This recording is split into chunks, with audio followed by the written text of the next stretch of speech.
एक ऐसा नौजवान जो अपने दम पर हिंदी फिल्म इंडस्ट्रीज में अपना बड़ा नाम बनाया। एक ऐसा नौजवान जिसने पिता की दी हुई महंगी घड़ी को महज 65 रुपये में बेचकर अपनी किस्मत बदल दी। हौसला इतना कि जिस घर को भूतिया बताकर कोई भी दूसरा इंसान खरीद नहीं रहा था, उसे खरीदा और फिर बन गए जुबली कुमार। भारतीय फिल्म इंडस्ट्रीज और आज़ादी का आपस में बड़ा गहरा रिश्ता है। आज़ादी के बाद में बंटवारे के दौरान मौत की नंगी नुमाइशों ने यूं तो ढेरों नगीनों को कुर्बानी दी, लेकिन फिर कईयों ने नवाजा भी। लोग दिए, बातें करने के लिए मुद्दे दिए, कालंजयी करतियाँ दी, विस्मरणीय सिनेमा दिया और ढेरों बनाने वाले दिए। आज़ादी के वक्त लोगों ने ढेरों सपने देखे थे, लेकिन उन सपनों को साकार होने में अभी वक्त था। जब लोग इन चीज़ों से जूझ रहे थे, तो सिनेमा ने उनके वो ख्वाब पूरे करने शुरू कर दिए।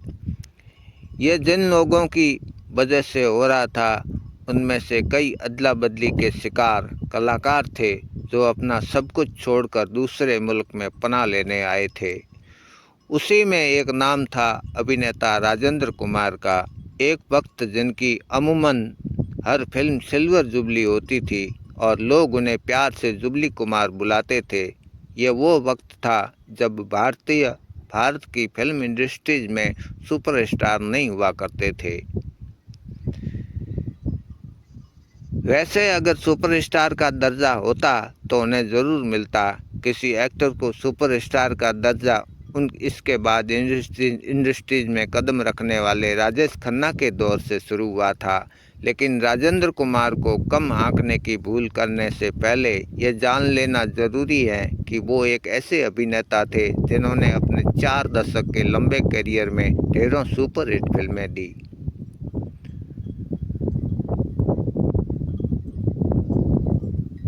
60 के दशक में तो एक ऐसा वक्त भी आया था जब इनकी 6-7 फिल्में एक ही समय पर सिनेमाघरों में सिल्वर जुबली लगातार 25 हफ्ते तक सिनेमाघरों में चलती थी, सेलिब्रेट कर रही थी। साजन बिना सुहागन, कानून, गूंज उठी शहनाई, बिन फेरे हम तेरे, गंवार आदि उनकी खास फिल्में थी।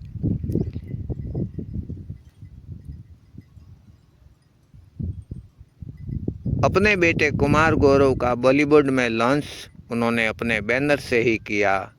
वो फिल्म थी लव स्टोरी, जो 1981 में आई थी और ये फिल्म ब्लॉकबस्टर रही और कुमार गौरव रातों रात स्टार बन गए। लेकिन उनका कैरियर आगे कुछ खास नहीं चल पाया।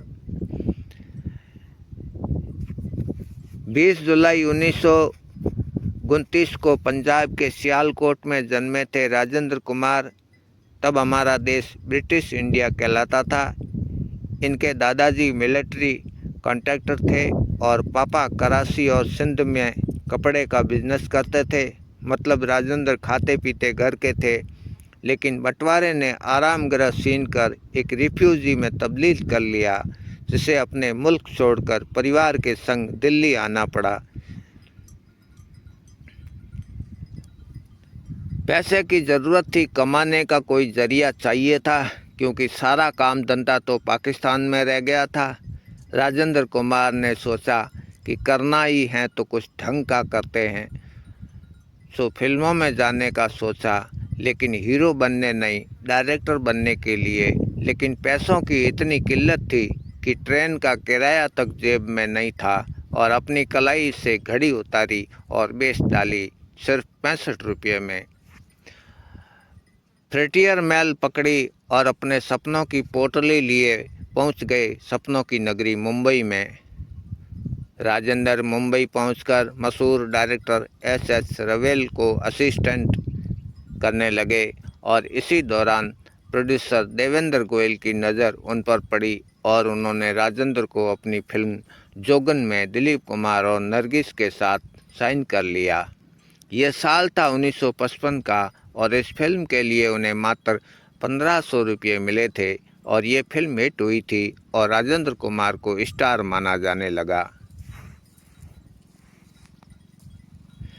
पहली फिल्म हिट होने के बाद में राजेंद्र के पास फिल्मों के ढेरों ऑफर आने लगे, जिन्हें उन्होंने बखूबी स्वीकार भी किया। उनकी अगली फिल्म थी महबूब खान की मदर इंडिया, और इस फिल्म में उनके सह कलाकार थे सुनील दत्त, राजकुमार और नरगिस। जैसा कि हम सबको मालूम है कि इस फिल्म में राजकुमार और नरगिस ने सुनील और राजेंद्र के माता पिता की भूमिका अदा की थी, लेकिन उनकी उम्र में कोई ज़्यादा अंतर नहीं था। एक इंटरव्यू में राजेंद्र कुमार ने बताया कि इस फिल्म की तरह ही शूटिंग के दौरान भी नरगिस उनका अपने बच्चों जैसा ही ख्याल रखती थी। सुबह हाथ में ब्रश और पेस्ट लेकर वो राजेंद्र और सुनील को जगाने आती थी, जबकि फिल्म में उनके पिता का किरदार निभाने वाले राजकुमार को ये डैडी और उल्लू का पट्टा कहकर बुलाते थे। मुंबई में रहने के दौरान जब उन्हें कार्टर रोड पर एक खाली बंगले के बारे में पता चला तो वो उसे खरीदने की जुगत में लग गए। उस घर को लोग भूतिया मानते थे और राजेंद्र के पास पैसे की कमी थी, लेकिन राजेंद्र कुमार को बंगला खरीदने की जिद पर अड़े हुए थे। इसमें उनकी मदद की थी बी आर चोपड़ा ने। चोपड़ा ने उन्हें 3 फिल्मों की फीस एडवांस में दे दी, जिसमें एक फिल्म थी कानून। इस घर में शिफ्ट होने के बाद में राजेंद्र कुमार की मानो किस्मत ही बदल गई। उनकी फिल्में लगातार हिट होती थी और लंबे समय तक सिनेमाघरों में चलती थी। लेकिन अच्छा वक्त हमेशा के लिए नहीं रहता है। एक वक्त आया जब राजेंद्र कुमार की फिल्में चलना कम हो गई और वजह थी इंडस्ट्रीज में एक नया लड़का आ गया था, राजेश खन्ना। राजेश खन्ना की फिल्में अब काफ़ी पसंद की जाने लगी, लेकिन उन्हें सुपरस्टार बनने में अभी कुछ वक्त था। फिर भी राजेश खन्ना ने राजेंद्र कुमार के बंगले को खरीदने की इच्छा जता दी और ये सबको हैरान करने वाला था। बाद में पता चला कि राजेश खन्ना स्टारडम के लालच में वो बंगला खरीदना चाहते हैं। उन्हें पता लगता था कि जिस तरह इस घर में राजेंद्र कुमार को अपार सफलता दिलाई थी, उस घर में जाने के बाद में उनके साथ भी वैसा ही होगा। राजेंद्र कुमार जब अपने स्टारडम के शिखर पर थे, उसी दौरान एक फिल्म आई थी गूंज उठी शहनाई। इस फिल्म में राजेंद्र कुमार ने शहनाई वादक की भूमिका निभाई थी। फिल्म में अपने किरदार को निभाने के लिए राजेंद्र कुमार को खासी मेहनत मशक्क़त करनी पड़ी थी। उन्होंने शहनाई तो नहीं सीखी, लेकिन एक्सप्रेशन सीखने पड़े और इस काम के लिए उन्होंने मशहूर शहनाई वादक बिस्मिल्लाह खां से मदद ली।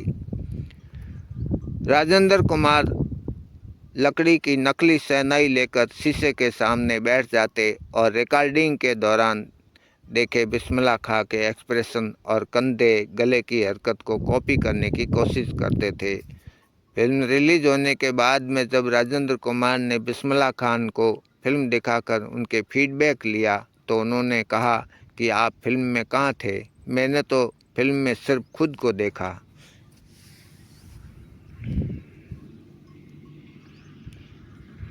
धन्यवाद दोस्तों, जिसके लिए कि आपने वीडियो को पूरा देखा।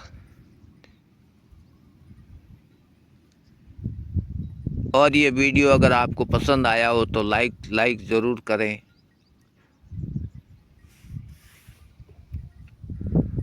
और राजेंद्र कुमार के बारे में उनकी